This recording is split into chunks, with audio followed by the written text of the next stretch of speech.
अलावा वो लोग भी थे जो मूव तो करते थे, they want to travel because they are very adventurous people, क्योंकि उनको एडवेंचर पसंद था, वो नई नई जगह को फाइंड आउट करना चाहते थे। wanting to discover new and exciting place, they want to discover new and exciting place, वो अपनी नई नई जगह को डिस्कवर करना, एक्साइटिंग प्लेसेस को डिस्कवर करना चाहते थे। all these led to the sharing the idea between the people, और इसकी वजह से लोगों के, इस मूवमेंट की वजह से, लोगों के इस एक जगह से दूसरे जगह जाने की वजह से जो उनके आइडियाज थे, बिलीफ थे, वो एक दूसरे लोगों को शेयर हुए। ये फिर है now once more look at the map once more, hills mountain and seas from the natural, they are the natural frontier of the subcontinent. जितने भी हिल्स थे, माउंटेन थे, समुद्र थे, सीज थे, ये क्या है हमारे हमारे सब, ये नेचुरल फ्रंटियर है। फ्रंटियर मतलब क्या होता है? सीमाएं, नेचुरल सीमाएं बनी हुई हैं हमारे सब कॉन्टिनेंट की। While it was difficult to cross this frontier, क्यों यहाँ पे मेंशन किया गया है इनके बारे में? क्योंकि the people moved on foot, जो लोग थे उस वक्त पैदल मूव करते थे प्लेस टू प्लेस, तो इसलिए that's why to cross these frontier, these hills, these mountains, these rivers, these seas is very quite difficult. इन फ्रंटियर को क्रॉस करके जाना it was very difficult. Those who wanted could, and जो चाहते थे cross करना उन्होंने क्रॉस किया, and did scale the mountain and cross the sea, उन लोगों ने क्या किया? माउंटेन भी क्रॉस किए और समुद्र भी क्रॉस किए। People from across the frontier also come in to the subcontinent, यहाँ के लोग तो बाहर गए, लेकिन जो बाहर के लोग भी थे वो भी हमारे सब कॉन्टिनेंट में आए, एंड सेटल हियर, और यहीं आके सेटल हो गए।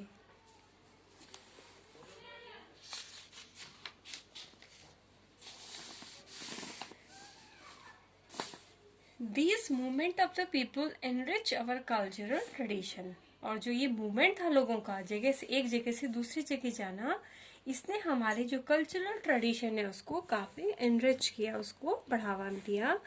People have shared new ways of craving stone, लोगों ने नए तरीके सीखे स्टोन को कर्व करने के, कंपोज म्यूजिक को कंपोज करने के, and even cooking food for several 100 year, और इवन उन्होंने फूड को कुक करने के भी नए नए तरीके सीखे। Now names of the land.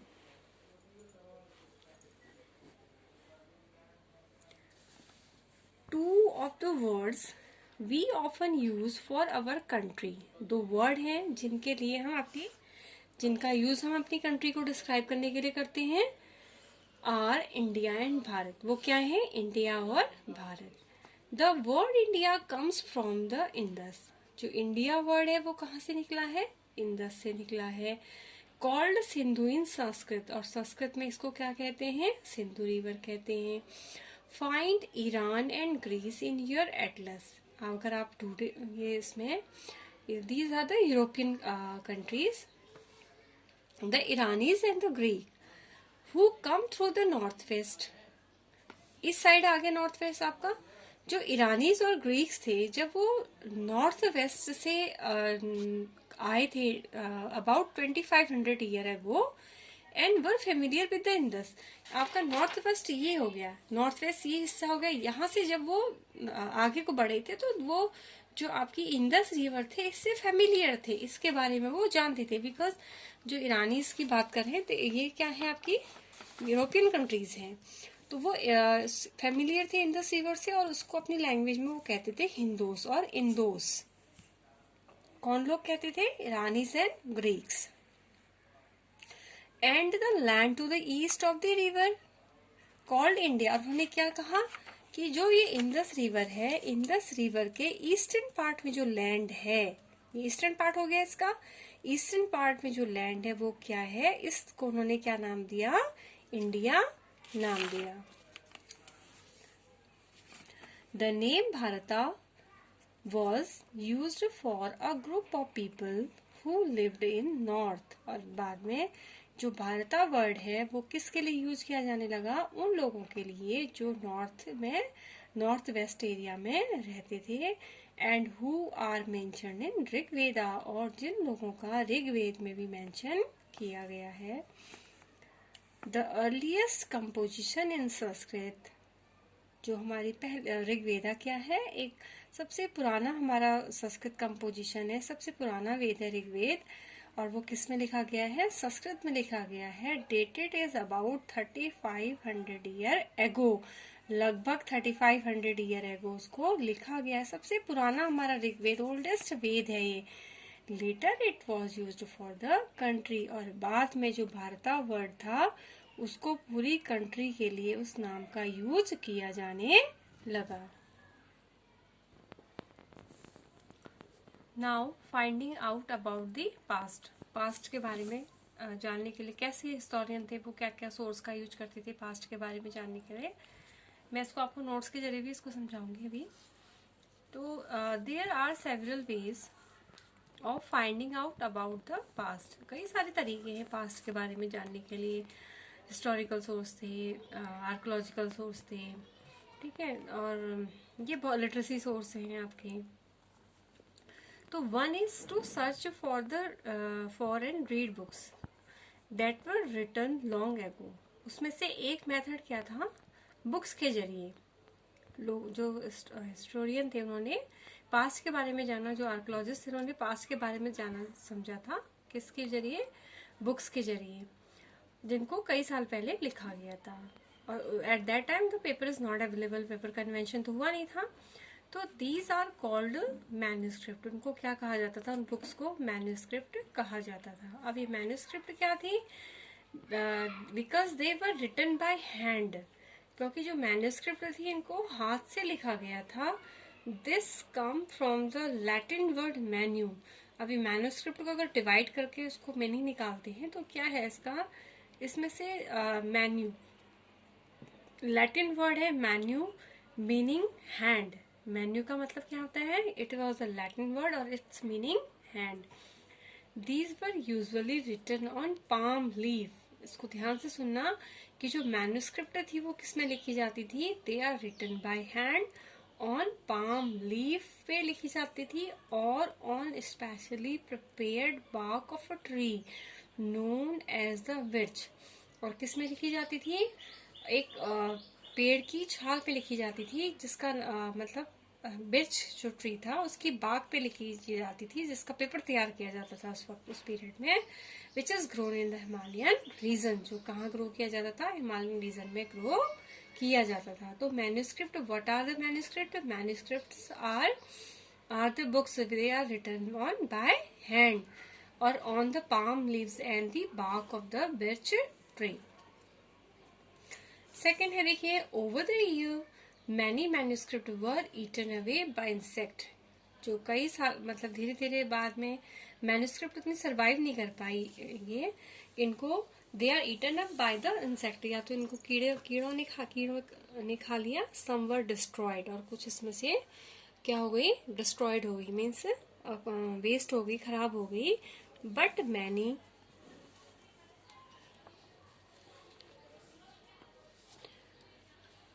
have survived often preserved in temple and monasteries, लेकिन उसमें से कुछ अभी तक सरवाइव कर गई थी, जिनको अक्सर टेम्पल और मोनेस्ट्रीज में प्रिजर्व करके रखा गया है। These books dealt with all kind of subject. अब ये जो बुक्स थी इसमें हर तरीके के सब्जेक्ट मतलब मिलते थे। For example religious beliefs and practices भी थी इनमें मेंशन किया। अब इनमें लिखा क्या गया था, लोगों के रिलीजियस बिलीव्स और प्रैक्टिसेस के बारे में लिखा गया था। द लाइव्स ऑफ किंग, राजा की लाइव्स के बारे में लिखा गया था। मेडिशियन के बारे में लिखा था, साइंस के बारे में लिखा था। And beside there were epics, और इसके अलावा क्या थे, एपिक्स थी, पोम्स थी, प्लेस थे, जिनसे पढ़ करके जो आर्कोलॉजिस्ट थे या हिस्टोरियन थे, जिन्होंने पास्ट के बारे में, हिस्ट्री के बारे में पता लगाया। Many of these were written in Sanskrit, और इसमें से कई किसमें लिखी गई थी, संस्कृत में लिखी गई थी। अदर वर इन प्राकृत लैंग्वेज, और कुछ को इसमें से किसमें लिखा था, प्राकृत लैंग्वेज में लिखा गया था। और ये प्राकृत लैंग्वेज क्या है? The language used by the ordinary people. और एंड तमिल, मतलब प्राकृत लैंग्वेज में और तमिल लैंग्वेज में लिखा गया था। अब प्राकृत लैंग्वेज क्या थी? The language which are used by the ordinary people. We can also study the inscription. एक तो आपने मैन्युस्क्रिप्ट पढ़ा, सेकेंड इसमें क्या है? इंस्क्रिप्शन। हमने इंस्क्रिप्शन को भी स्टडी करते थे। तो इंस्क्रिप्शन क्या थे? These are writing on relatively hard surface. Inscription को हार्ड सरफेस में लिखा जाता था, जैसे सच एज स्टोन और मेटल, जैसे कि स्टोन और मेटल में इनको लिखा जाता था। Some time king got there order. अब इनको लिखता कौन था?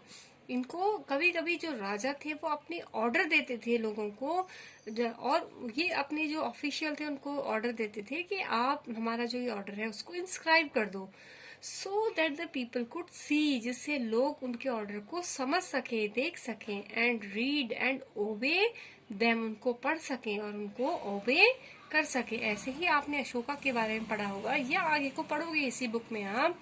अशोका ने भी जो भी अपने इंस्ट्रक्शन थे उनको क्या कर इंस्क्राइब करवा दिया गया था, इंस्क्राइब करवा दिया था उन्होंने भी। There are other kind of inscription as, और इसके अलावा दूसरे तरीके के भी इंस्क्रिप्शन हैं, जैसे कि as well where man and women, जहाँ पे जो मैन थे, वुमेन थे, including kings and queens, recorded, उन लोगों ने अपने मतलब अपने ऑर्डर को रिकॉर्ड किया था। व्हाट दे डिड, उन्होंने जो कुछ भी किया। एक तो इंस्क्रिप्शन वो था जो राजा ने ऑर्डर दिया था, कि उन्होंने चाहे इंस्ट्रक्शन दे दिए अपने प्रजा को या कोई भी ऑर्डर दे दिया और उसको इंस्क्राइब कर दिया जाता था हार्ड सरफेस में, so that the people could read it और उसको ओबे कर सकें, फॉलो कर सकें। इसके अलावा वो इंस्क्रिप्शन भी थे which are written by the man women, उसमें किंग और क्वीन भी इंक्लूड थे, और उन्होंने क्या उसमें रिकॉर्ड किया, क्या इंस्क्राइब कराया, जो कुछ भी उन लोगों ने किया था, देयर अचीवमेंट है वी कैन से, और जो भी उन्होंने करवाया था, जो भी उन्होंने अचीवमेंट किया था उसको उन्होंने इंस्क्राइब करवा दिया था। For example, king often kept record of victories in the battle, मतलब जो राजा था अगर वो किसी भी युद्ध में उसने विजय पा ली है तो उसको वो क्या करवाता था? इंस्क्राइब करवाता था।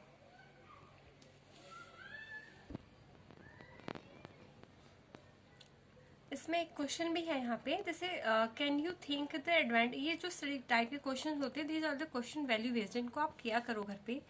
Can you think the advantage of the writing on hard surface, इसके एडवांटेज क्या थे, and what could they have been difficulties, और उसकी प्रॉब्लम्स क्या थी। तो इसके एडवांटेज क्या थे?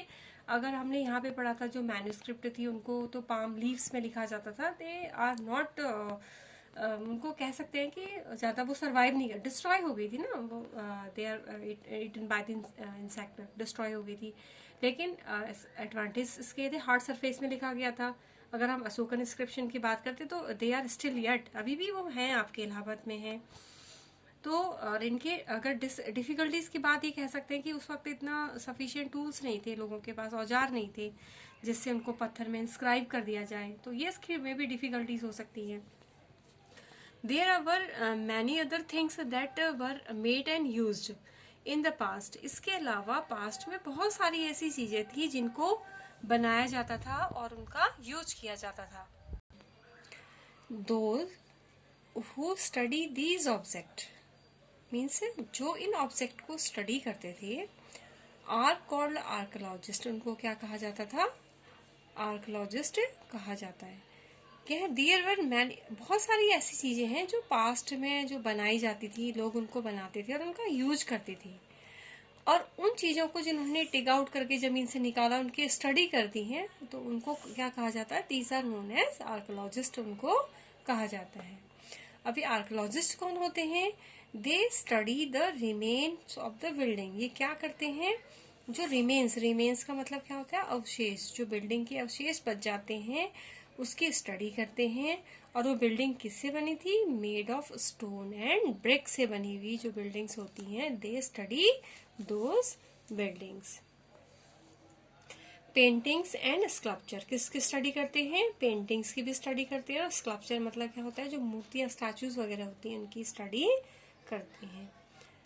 दे ऑल्सो एक्सप्लोर, एक्सप्लोर करना मतलब खोजना, ढूंढना। दे ऑल्सो एक्सप्लोर एंड एक्सावेटेड, एक्सावेटेड करना मतलब खुदाई करना। यहाँ पे मीनिंग दे रखी है इसकी।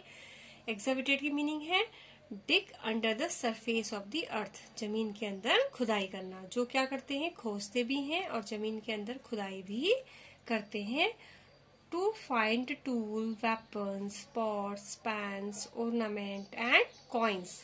किसके लिए खुदाई करते हैं, ताकि उन्हें अर्ली, जो उस पीरियड में, पुराने समय में जो लोग थे जो टूल्स का यूज करते थे, किस तरीके से वेपन्स का यूज करते थे, पॉट्स का यूज करते थे, पेन्स का यूज करते थे, ऑर्नामेंट्स का यूज करते थे, कॉइन्स का यूज करते थे, उसके बारे में वो जान सकें।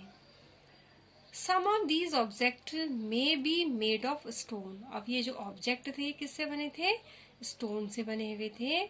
अदर ऑफ बोन्स, और कुछ ऑब्जेक्ट किससे बने थे, बोन से बने हुए थे। बेक्ड क्ले और मेटल किससे बने थे, बेक्ड क्ले से बने थे और मेटल से बने हुए थे।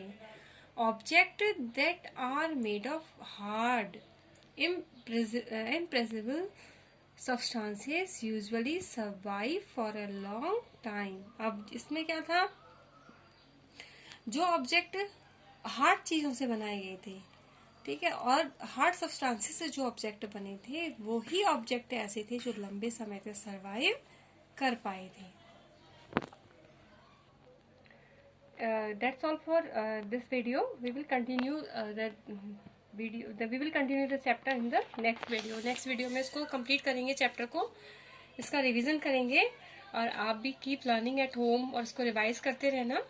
और जो भी आपके क्वेश्चन पेपर आएगा, मैं पहले ही बता दिया आपको, क्वेश्चन पेपर आएगा, इट वॉज MCQ बेस्ड आएगा, कोई इतना डिफिकल्ट तो नहीं है, बट आप इसको स्टडी करते रहना।